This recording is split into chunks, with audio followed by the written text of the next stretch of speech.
Bismillahirrahmanirrahim. Assalamualaikum warahmatullahi wabarakatuh. Apa kabar Pak Firman, Pak Zainuddin?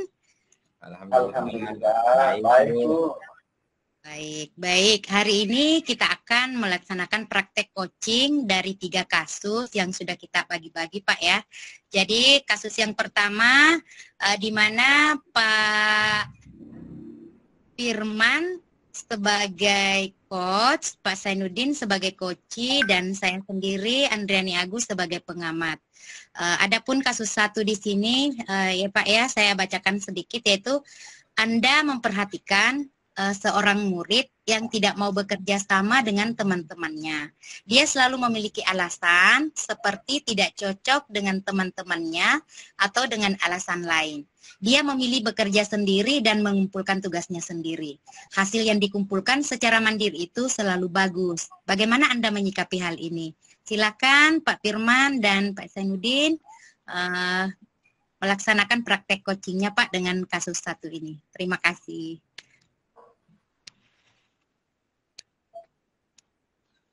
Terima kasih Bu Andri. Pak Firman, siap? Siap. Oke.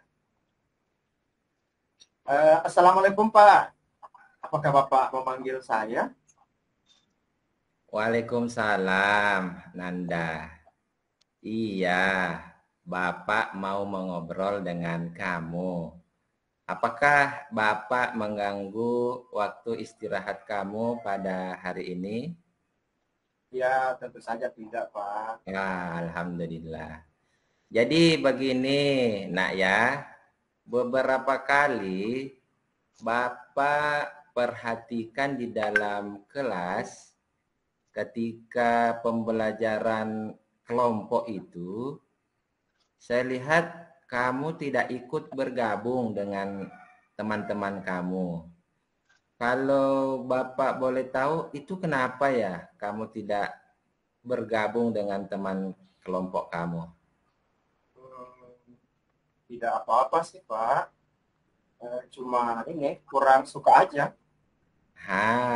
Ini kurang suka. Kurang suka bagaimana?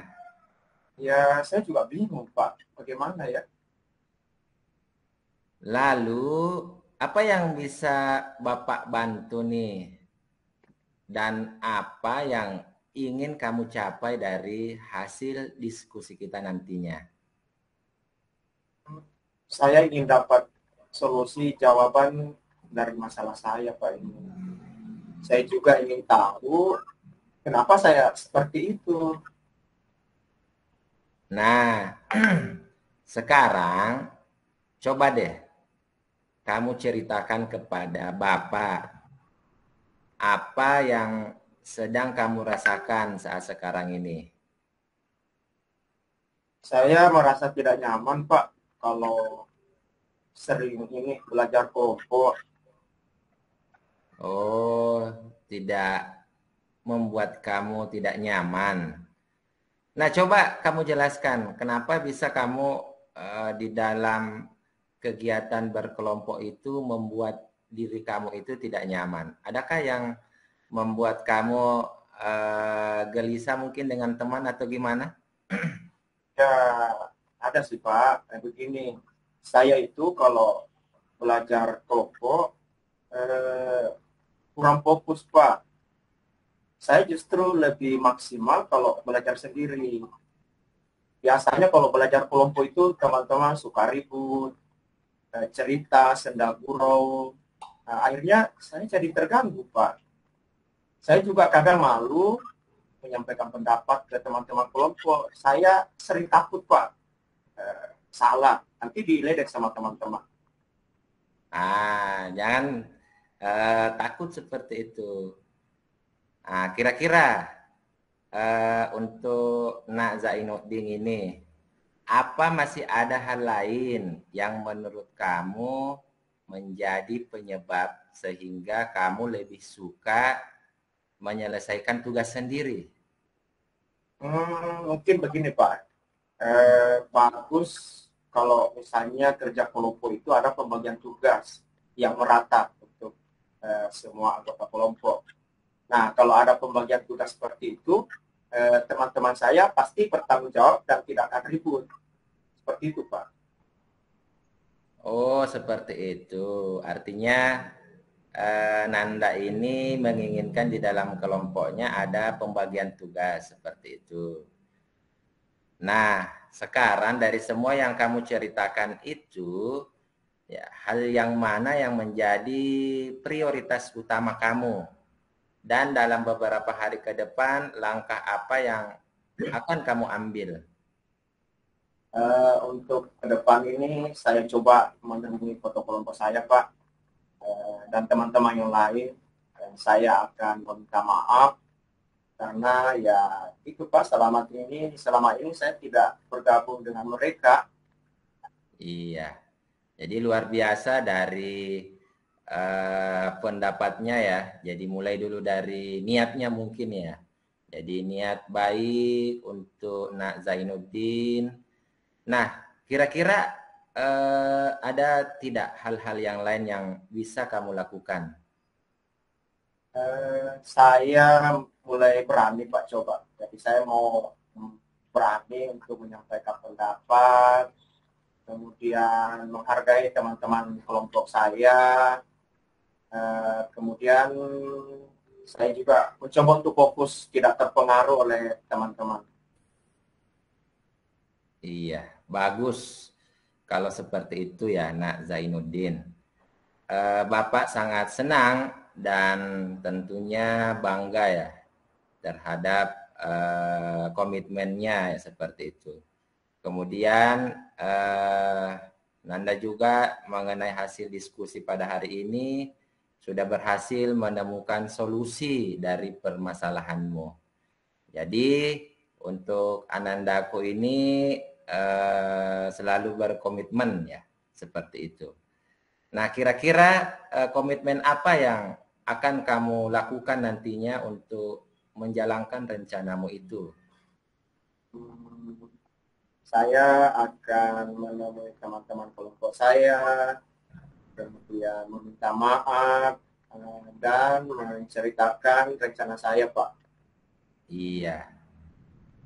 Lalu siapa nanti yang bisa membantu kamu untuk menjalankan komitmenmu itu? Tentu saja ketua kelompok saya, Pak. Kan itu teman kelompok saya kebetulan sahabat juga saya sih, Pak. Jadi saya percaya, Pak, sama teman saya. Iya, jadi tentunya bersama dengan ketua kelompok ya. Tentu juga dengan teman-temannya yang ada di dalam kelasnya. Iya, Pak. Nah, baik untuk Anandaku, kapan-kapan kita bisa berbincang lagi terkait dengan progres rencana tindakan yang akan kamu lakukan. Dan silahkan untuk Anandaku kembali ke dalam kelasnya.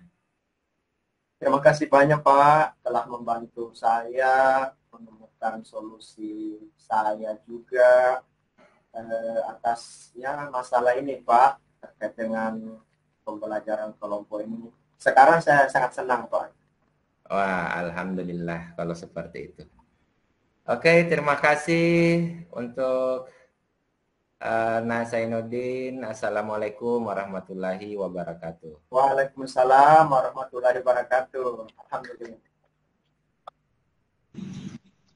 Baik, luar biasa sekali Pak Zainuddin dan Pak Firman.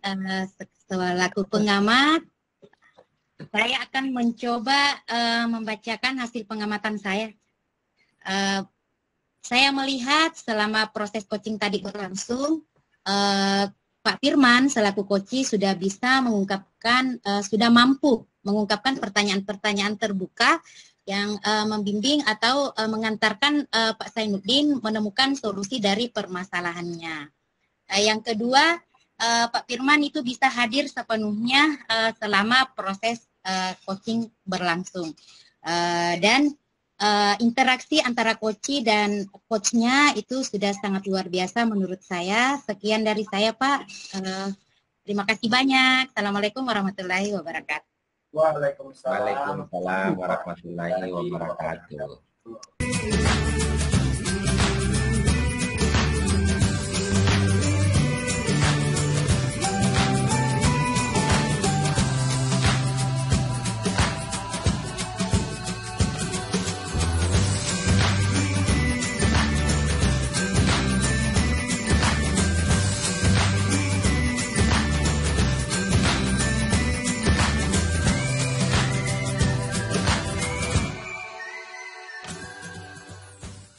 Baik, Bapak dan Ibu, kita akan melanjutkan kembali kasus yang kedua ya Bapak dan Ibu.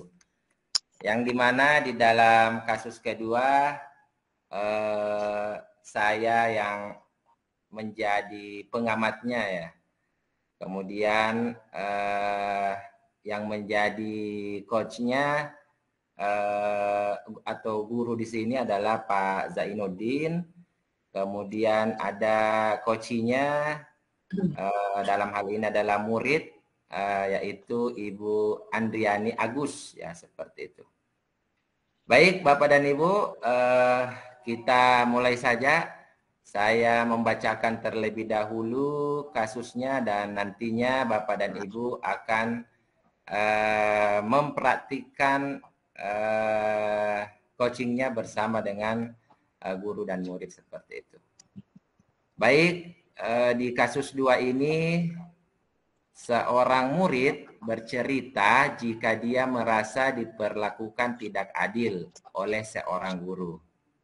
Nah, guru tersebut membuka les privat dan sebagian besar murid di dalam kelas itu mengikuti les privat tersebut. Kecuali murid tersebut. Murid tersebut merasa tidak nyaman ketika guru sering menyindir murid yang tidak mau ikut les privatnya. Bahkan murid tersebut juga merasa bahwa nilai yang diberikan pun tidak adil. Para murid yang mengikuti les guru tersebut mendapatkan nilai yang lebih baik dari murid tersebut. Nah, bagaimana Bapak dan Ibu cara menanggapinya tentang kasus ini? Silakan Bapak dan Ibu mempraktikkan coachingnya. Silakan. Terima kasih Pak Firman. Bagaimana Bu Andriani? Sudah siap? Siap Pak, siap. Insya Allah siap. Nah Andriani, boleh Bapak bertanya sebentar? Akhir-akhir ini Bapak lihat, nah Andriani sering melamun. Ada masalah apa gerangan? Iya Pak, akhir-akhir ini saya kurang fokus Pak dalam proses pembelajaran di dalam kelas. Kurang fokus? Kira-kira mengapa Andriani kurang fokus di dalam kelas? Karena saya itu selalu memikirkan sesuatu Pak.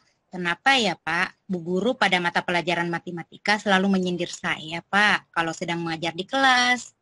Menyindir? Nah, sekarang coba ceritakan lebih dalam dan lebih detail lagi. Bagaimana perasaan Andriani? Terus, kenapa bisa berpikiran seperti itu kepada Ibu Guru? Iya Pak, soalnya kalau di kelas ya Pak, guru matematika selalu bilang pada teman sekelas saya, sambil matanya itu tertuju pada saya Pak, bilangnya seperti ini. Kalau les matematika itu sangat penting untuk melatih pemahaman kita dalam mengerjakan soal latihan. Jadi kalau yang nggak datang les matematika akan rugi karena kurang memahami bagaimana cara mengerjakan soal tersebut. Lalu, bagaimana menurut pendapatmu? Ya, benar sih Pak. Apa yang dikatakan Bu Guru Matematika itu bahwa les matematika itu penting. Oke, les matematika penting. Terus, kenapa kamu tidak datang les matematikanya? Iya Pak, soalnya saya merasa datang pun nggak ada gunanya ya Pak ya. Soalnya ibu itu selalu memberikan nilai yang jelek kepada saya. Mungkin ibu itu nggak suka ya Pak ya sama saya. Oke. Nah sekarang, jadi menurut Nak Andriani, pembicaraan kita ini bertujuan untuk apa kira-kira? Membicarakan bagaimana Pak solusi yang tepat supaya ibu guru matematika itu tidak selalu menyindir saya dan tidak memberikan nilai yang jelek pada saya ya Pak? Nah, kalau seperti itu, coba apa hambatan kamu yang menghalangi kamu untuk bisa datang ke les tersebut? Ini Pak, kebetulan lesnya diadakan sore, dimulai dari pukul 14 sampai 15.30. Sedangkan saya pada jam tersebut, saya sedang mengaji Pak. Kebetulan mama saya selalu bilang untuk pergi mengaji, karena itu sangat penting bagi saya untuk bisa memahami bacaan Al-Quran. Jadi saya bingung Pak. Oh, begitu. Nah, sekarang kita bicara prioritas utama. Apakah les matematika yang hanya sekali seminggu, 2 kali, ataukah memilih ikut mengaji? Iya Pak, kedua-duanya sih penting ya Pak ya bagi saya. Cuman saya masih belum bisa membagi waktu ketika semuanya bersamaan seperti itu Pak. Waktunya bentrok gitu. Nah, kalau seperti itu bagaimana cara Andriani ini mengatasinya? Mungkin saya bisa membicarakannya Pak dengan ibu guru matematika. Supaya kalau bisa waktu untuk les matematikanya diundur Pak jadi jam 15.30. Supaya saya bisa ikut les tersebut atau diadakan di hari Jumat. Karena pada hari itu saya libur mengaji Pak. Ide bagus, Andriani. Bagus. Nah, selanjutnya bagaimana dengan tindak lanjut yang akan kamu lakukan setelah membicarakan semua ini dengan ibu guru? Iya Pak, saya akan segera menemui ibu itu untuk membicarakannya dan berusaha supaya saya bisa mengikuti les matematika tersebut Pak. Bagus sekali, Andriani. Nah, memang seperti itu ya. Kita harus berusaha sebisa mungkin untuk bertanggung jawab atas apa yang kita hadapi sekarang. Ya, saya tahu situasi kamu memang sulit ya, karena berhadapan dengan waktu yang berbarengan. Nah, tapi ya kamu harus mampu mengatur waktunya, memanage waktunya dengan baik. Kamu mau mengungkapkan apa yang jadi masalahnya dan berbicara dengan ibu guru matematika mengenai alasan kenapa kamu tidak mengikuti les matematika. Insya Allah, ibu guru pasti akan memahami dan berusaha membuat ulang jadwal tersebut. Ya Pak, terima kasih atas arahannya. Sekarang saya jadi tahu apa yang harus saya lakukan supaya bisa menghadapi masalah tersebut. Iya, nanti sama-sama. Kamu memang hebat. Baik Pak, kalau begitu saya izin pamit ya Pak. Saya akan menemui ibu guru matematika untuk membicarakannya Pak. Iya, semangat ya. Kamu pasti bisa. Makasih banyak Pak. Assalamualaikum warahmatullahi wabarakatuh. Waalaikumsalam warahmatullahi wabarakatuh. Iya, baik. Terima kasih Bu Andri dengan Pak Zainuddin sudah memperhatikan coachingnya. Kita kasih tepuk tangan dulu. Luar biasa, siswanya pintar memang. Luar biasa ya. Baik, Bapak Ibu, dari refleksi diri latihan dari coaching yang saya dapatkan, sudah berjalan ya Bapak dan Ibu, sudah mengikuti tahapan tirta ya, di mana di dalam tahapan tirta itu Bapak Ibu memulai dengan tujuannya apa, kemudian mengidentifikasinya masalahnya seperti apa, kemudian melakukan rencana aksinya seperti apa, dan komitmennya. Nah, itu yang perlu, komitmennya dan seperti tanggung jawabnya seperti itu. Kemudian Bapak dan Ibu, secara keseluruhan semuanya sudah bagus di dalam kegiatan praktiknya, tinggal nanti diimplementasikan di dalam sekolah kita masing-masing tentang bagaimana cara praktik coachingnya di dalam sekolah kita. Mungkin seperti itu Pak Zainuddin dengan Bu Andriani ya. Terima kasih Pak atas masukannya. Makasih banyak.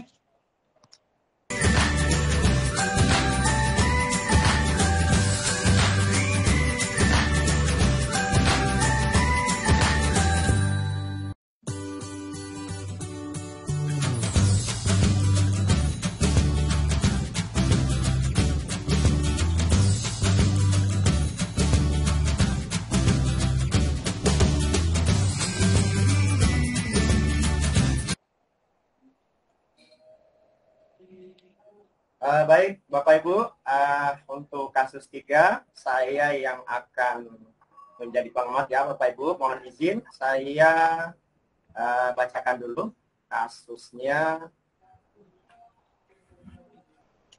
untuk skenario 3. Rekan Anda bercerita jika dia baru saja mendapatkan teguran dari kepala sekolah yang menerima laporan dari pengawas sekolah yang melakukan supervisi saat ia mengajar.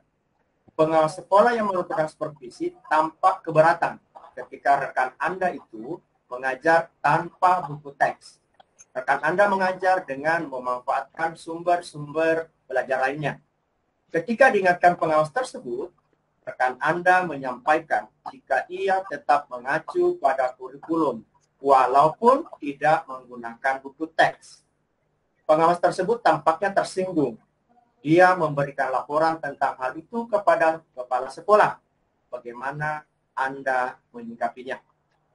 Kali ini praktik coaching kita sebagai coach akan diperankan oleh Ibu Andriani, kemudian sebagai coach akan diperankan oleh Pak Firman Syah, kemudian pengamat saya sendiri.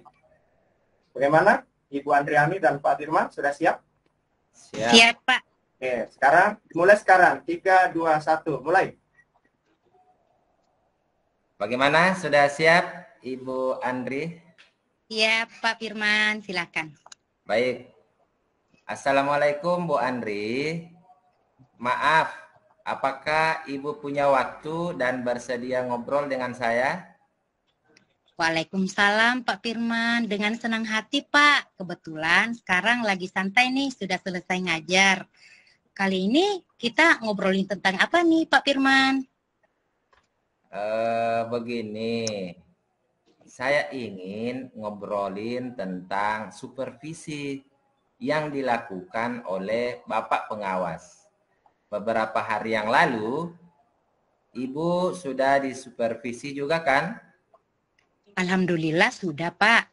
Kira-kira apa yang Pak Firman harapkan dari percakapan kita terkait supervisi pengawas itu, Pak? Iya, saya ingin lebih disiplin dan fokus dalam menyiapkan perencanaan pembelajaran. Serta pengawas dapat memberikan kabar baik hasil dari supervisi kepada Bapak ke kepala sekolah. Bukan seperti kegiatan supervisi kemarin. Oh, memangnya apa yang terjadi dengan supervisi kemarin, Pak Firman? Waduh, panjang ceritanya. Jadi masalah pokoknya itu lebih kepada perbedaan sudut pandang antara saya dengan Bapak Pengawas. Ada perbedaan sudut pandang ya? Perbedaan seperti apa yang Pak Firman maksud? Begini ceritanya, Bu. Jadi 3 hari yang lalu saya itu disupervisi oleh Bapak Pengawas. Nah, saat disupervisi tersebut, Bapak Pengawas menanyakan tentang buku teks yang saya gunakan. Dan kebetulan saat itu saya tidak membawa dan tidak menggunakan buku paket yang ditanyakan. Nah, sebagai solusi alternatif saya memanfaatkan sumber belajar dari internet. Nah, ternyata Bapak Pengawas merasa tersinggung ya atas jawaban saya dan melaporkannya ke kepala sekolah sehingga kepala sekolah menegur saya. Menurut Bapak, seberapa penting buku paket digunakan dalam pembelajaran di kelas tuh, Pak? Kalau menurut saya penting sih, Bu ya. Namun buku paket bukan satu-satunya sebagai sumber belajar kan? Apa sumber-sumber belajar yang Bapak gunakan bisa menggantikan kedudukan buku paket sebagai buku pegangan wajib di sekolah, Pak Firman? Ya, tentu tidak, Bu Andri. Jadi sumber-sumber belajar lainnya itu dibutuhkan bukan menggantikan peran buku paket. Akan tetapi akan melengkapi dan menambah kekayaan sumber belajar bagi siswa. Kalau begitu, apa yang menjadi kendala bagi Bapak sehingga tidak memanfaatkan buku paket saat disupervisi oleh Bapak Pengawas tersebut, Pak Firman? Ini buku-buku paket yang tersedia di sekolah itu kan masih buku paket versi lama. Sedangkan saya lebih senang menggunakan buku versi modul yang tersedia di laman-laman resmi Kemendikbud.